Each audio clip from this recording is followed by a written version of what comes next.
10 British cars every dad dreamed of owning in the 1980s. Number 1 ruled the streets. Back in 1980s Britain, cars meant something different. The country was changing fast. New motorways stretched across Britain. Music blasted from cassette players. Families headed to caravan parks during summer holidays. And outside almost every semi-detached house, there was a car sitting proudly on the driveway. Luxury cars like Jaguars, Mercedes, and BMWs were symbols of success back then. Most ordinary families could only dream of owning one. But for working dads across Britain, there were still certain cars that brought real pride. Cars that felt modern. Cars that neighbors admired. Cars that made long drives feel exciting again. Some were sporty. Some were practical. Some were simply everywhere. But all of them became part of British life during the 1980s. So today, we're counting down 10 British cars your dad was probably proud to own back in the 1980s. And by the time we reach number 1, you'll understand why it became one of Britain's most unforgettable family cars. Number 10, Austin Maestro. The Austin Maestro arrived in 1983, built by Austin Rover. At the time, Britain needed a modern hatchback that could compete with European rivals. The Maestro looked clean and practical, with large windows and a roomy interior that made family life easier. Most models came with small 4-cylinder engines focused on fuel economy and reliability. Dads liked the Maestro because it offered good value for money. It was comfortable, practical, and surprisingly spacious inside. For many families, it became the perfect everyday car for work commutes, shopping trips, and summer holidays. Some sporty MG Maestro versions even gave younger dads a little excitement behind the wheel. Today, you rarely see them anymore. But during the 1980s, the Maestro was part of everyday Britain. Number 9, Rover SD1. When the Rover SD1 appeared in the late 1970s, it immediately looked futuristic. Built by Rover, the SD1 carried into the 1980s as one of Britain's most stylish executive cars. Its long, low shape almost resembled an Italian sports saloon. Inside, the SD1 felt luxurious compared to many ordinary family cars of the time. Some versions came with powerful V8 engines that made motorway driving smooth and effortless. Dads loved the SD1 because it felt important. It was the kind of car you proudly parked outside your house.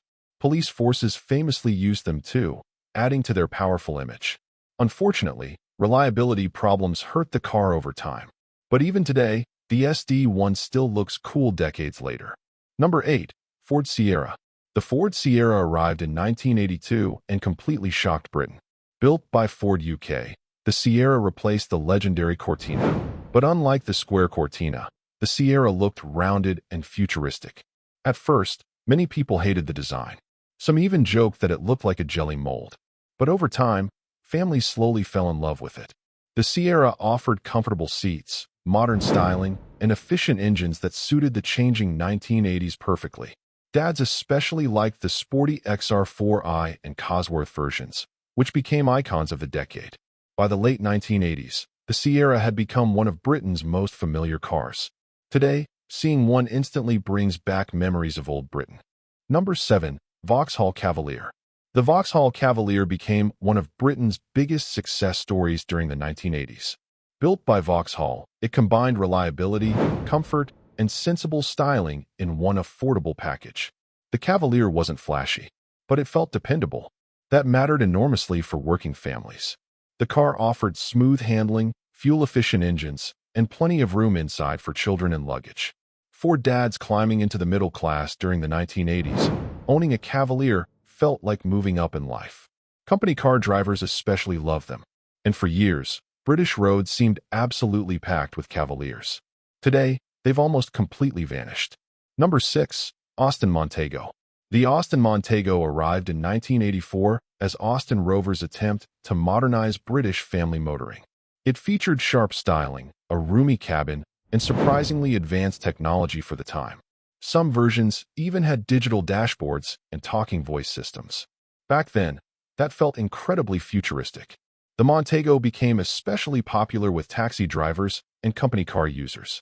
Families liked the huge boot space and comfortable seating. For many dads, it felt like a proper grown-up car.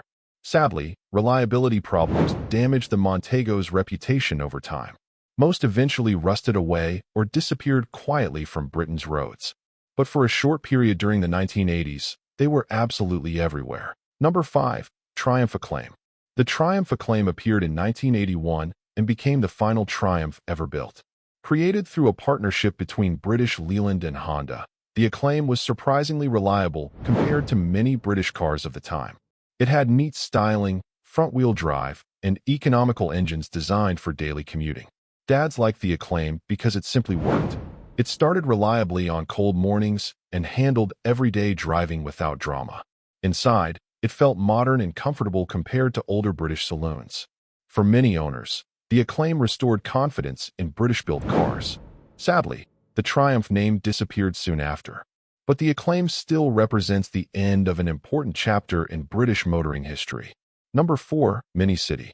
Even by the 1980s, the Mini remained one of Britain's most loved small cars. Originally designed back in 1959, the Mini somehow continued feeling fresh decades later. The Mini City became especially popular during the 1980s because it was cheap to buy, cheap to insure, and incredibly easy to park. Young dads loved them for city driving and daily commuting. Despite its tiny size, the Mini somehow managed to carry entire families during shopping trips and holidays.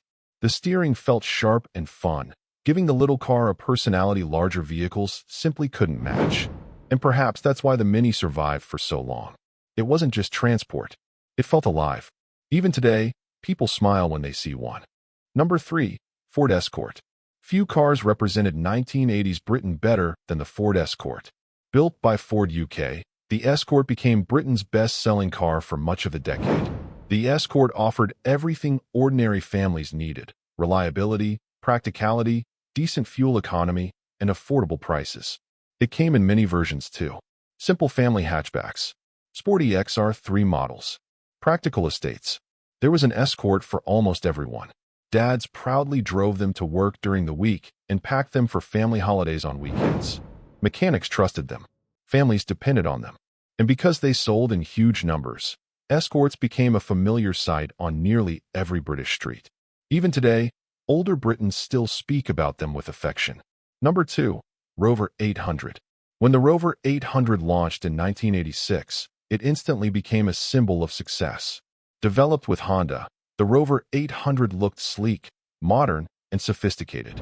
Inside, some versions featured leather seats, wooden trim, and smooth V6 engines that made the car feel genuinely luxurious. Businessmen loved them, government officials used them, and dads across Britain dreamed of upgrading to one. The Rover 800 represented ambition. Owning one suggested you were doing well in life. For a while, they became one of Britain's most respected executive cars. Sadly, electrical problems and Rover's decline eventually pushed the car into history. But in the late 1980s, the Rover 800 looked like the future. Number 1. Ford Cortina. And finally, the car many British dads loved more than any other: the Ford Cortina. Although its production ended in 1982, the Cortina remained everywhere throughout the early 1980s. Built by Ford UK, the Cortina perfectly balanced practicality, affordability, and style. It looked smart without being expensive. It offered enough space for growing families, enough comfort for long drives, and enough reliability for everyday life. Builders drove them. Office workers drove them. Taxi drivers drove them. For years, it felt like every British street had at least one Cortina parked outside. Dads were genuinely proud to own them.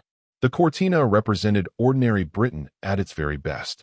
Simple, honest, dependable. And even today, mention the Cortina to older drivers, and the stories begin immediately. That's when you know a car became something special. It became part of people's lives. These cars weren't perfect. Some rusted badly. Some broke down constantly. Some disappeared far too quickly. But together, they helped define Britain during the 1980s. They carried families through school runs, motorway holidays, football matches, and ordinary working life. And for many dads, owning one of these cars felt like a genuine achievement. Today, most of them are gone from British roads. But the memories remain strong. Because these weren't just cars. They were part of family life itself. So, which one does your dad remember most? And which 1980s British car would you love to see back on the roads today? Let us know in the comments below.